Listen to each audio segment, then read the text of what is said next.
เจ้าสบายดีครับเอ่อนี่จะได้การสมัครเนาะการสมัครสมาชิกอยู่ในอ่าในนี้ก็จะเป็นปุ่มเนาะเจ้าเดี๋ยวเรามาอ่าติ๊กไปเนาะอ่าเมื่อว่าเวลาเราติ๊กเข้าเนาะก็จะเห็นอ่าการแสดงเนาะการเป็นฟอร์มอ่าสมาคมออทิสติกลาวเป็นใบสมัคร เข้าเป็นสมาชิกเนาะในหน้านี้ก็จะมีปุ่มเนาะมมีปุ่มสมาชิกแล้วก็เข้าสู่ระบบเนาะเจ้าในอ่าส่วนของการที่เราเข้าสู่ระบบนี้ก็จะมีอ่าเป็นอีเมลหรือว่าเป็นยูสเซอร์เนาะเป็นยูสเซอร์แล้วกับมีทางรหัสผ่านเจ้าเป็นพาสเวิร์ดนะเจ้าเนาะ เดี๋ยวเรามาติดเข้าการสมัครการสมัครเนาะการสมัครเข้าเป็นสมาชิกนี่เนาะในนี้เนาะก็จะเห็นเนาะการที่เราได้ติดเข้าไปเนาะแล้วก็เป็นชื่อเป็นสายการพัวพันอื่นๆเนาะก็จะเป็นชื่อเนาะแล้วก็มีทางวันเกิดและสถานที่ข้อมูลจะมีที่อยู่เบอร์โทรและมือถือแล้วก็มีอ่าสร้างบัญชีการ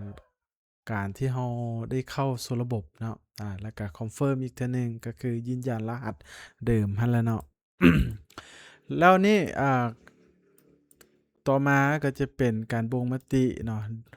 โดยนี่แม่นไผเนาะเจ้าแล้วก็ความสนใจทางด้านใดก็ให้ติ๊กเอาแล้วก็เราก็ส่งแบบฟอร์มเข้าไปเนาะแล้วก็จะอ่ามีการได้เข้าสมัครเลยเนาะอ้าวเมื่อเวลาเราได้ได้ข้อมูลเนาะ เราออกมาเบิ่งอยู่ในหน้าแอดมินเนาะหน้าแอดมินนี่ก็จะอยู่ในอ่าในปลักอินเนาะของเมมเบอร์เนาะแล้วก็เราก็จะเห็นอ่ในการติกนี่ก็จะมีเนาะมีมีตามนี้เลยตัวนี้ก็คืออ่าเป็นตัวอย่างเจ้าเนาะถ้าว่าเราจะเห็นรายละเอียดเอาเนาะเดี๋ยวแล้วกันยกตัวอย่างว่าเราอยากดาวน์โหลดเป็น Word เป็น Excel ก็ได้เนาะตอนนี้เราจะลองติ๊กเข้ามาเป็น Word เนาะเจ้าว่าผู้นี้ได้มีรายละเอียดหยังแหน่อยู่ในอ่าข้อมูลเนาะสมมุติว่าผู้นี้เราติ๊กเข้าไปเนาะแล้วก็เราก็มาเปิดอยู่ใน Word เนาะก็จะเห็นว่า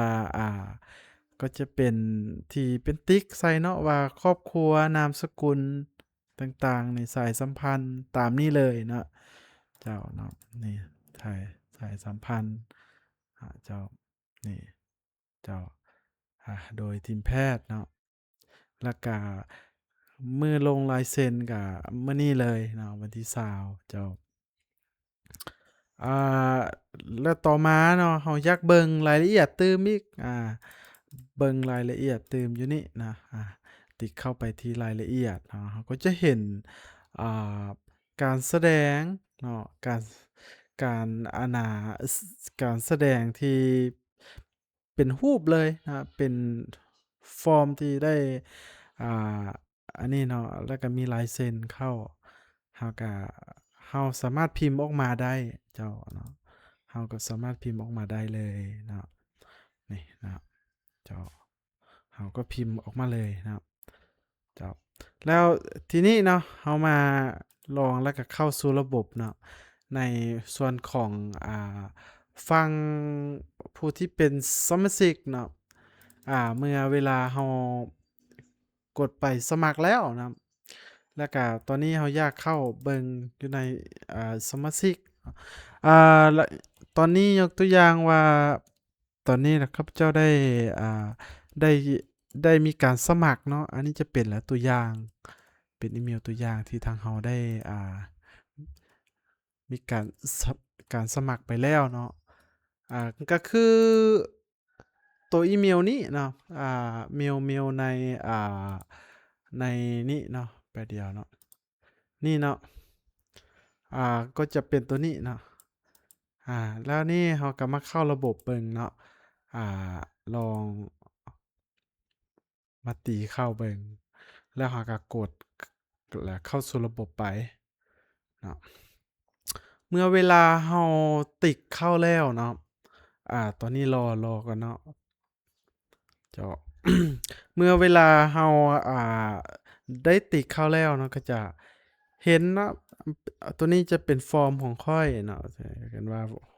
ฟอร์มที่เราสมัครไปแล้วเนาะในอีเมลนั้นนะเนาะก็จะมีเนาะเจ้าก็จะมีตามนี้เลยเนาะถือว่าในสมาชิกนี่ก็จะบ่สามารถที่จะแก้ได้เนาะในนี้เนาะเจ้า ก็จะเห็นเนาะก็จะมีรายงานต่างๆเนาะเจ้าก็จะเห็นเลยเป็นฟอร์มเนาะก็ก็ถือว่าสามารถออกจากระบบได้เนาะเจ้าหรือว่าติดเข้าอันนี้ก็ได้เลยนะเจ้าต่อมาเนาะก็เฮามาเบิ่งตัวที่อ่าด้านใดแน่เนาะก็คือด้านของอ่าฝั่งแอดมินนี่เราก็จะมีเป็นการรีเซ็ตเป็นพาสเวิร์ดก็ได้เนาะคือยกตัวอย่างว่าเราอยากอ่าซื้อผู้นี้เนาะลืมรหัสว่าซั่นซะเนาะเรามาติ๊กเข้าอยู่ที่reset บัดหนึ่งเนาะก็จะมีเนาะเราก็สามารถที่จะ reset ให้ใหม่ได้เนาะเพราะว่าจะอยู่ในนี่เลยเจ้าอันนี้เป็นข้อมูลของผู้สมัครเนาะแล้วก็มีอ่แล้วก็ทาง ID แล้วก็ user นี่ก็ตามนี้เลยก็เป็นอีเมลคือเก่าเจ้าเนาะเจ้า และส่วนในบอนอื่นๆเนาะเป็นปุ่มอยู่ในฟังก์ชันอยู่ในอันน่ะในที่ปลักอินนี้ก็จะมีเนาะการปุ่มการแสดงผลต่างๆเนาะก็มีเนาะการจัดการเจ้าแล้วก็ทางอีเมลการแจ้งเตือนในการแจ้งเตือนนี้เราสามารถที่จะอ่าเพิ่มได้เนาะ เพิ่มได้ก็คือความหมายว่าเราเลื่อนเข้ามานะเราก็จะเห็นเนาะเป็นอีเมลแล้วก็อ่าตัวนี้จะเป็นอีเมลหลักเนาะแล้วก็ตัวนี้จะเป็นอีเมลที่เพิ่มเติมเนาะเราก็เมื่อเราป้อนขึ้นมาหมดแล้วเป็นแถวเป็นแถวลงมาเราก็กดเข้าไปซึ่งว่าอีเมลนี้ก็จะอ่ก็จะส่งให้เนาะส่งให้ไปหาอีเมลที่เราป้อนเข้าเนาะ แล้วก็เราก็จะเปิดเบิ่งว่ามีไผแน่เนาะอ่าการสมัครในมื้อนี้เนาะเจ้าอ่าและต่อมาเนาะก็จะเป็นการข้อสรุปเนาะก็คือความหมายว่าเราอยากอ่าสรุปแล้วก็ดาวน์โหลดขึ้นมาเป็น Excel เป็น Word เป็น PDF เจ้ารายงานนี้ก็จะมีมื้อนี้มื้อวานนี้อาทิตย์นี้และเดือนนี้และปีนี้เนาะอ่าแล้วก็จะรวมกันเลยเนาะจะรวมมาหมดเลยอันนี้ก็จะเป็นเริ่มแต่ค้นหาแต่วันที่เท่าใดเนาะเราก็สามารถค้นหาได้เลยเจ้าถ้าว่ามีหยังเพิ่มเติมเนาะก็สามารถที่จะทักไปแล้วก็มีการแก้ไขได้นะเจ้า อีกอย่างหนึ่งเนาะบอนในหน้าเว็บไซต์เนาะหน้าเว็บไซต์ก็จะอ่าตอนนี้ก็กำลังมีการเฮ็ดปรับปรุงเนาะการปรับปรุงก็จะมีระบบอันน่ะ UI ตัวหนึ่งเนาะทางเราได้เขียนขึ้นมาเพื่อ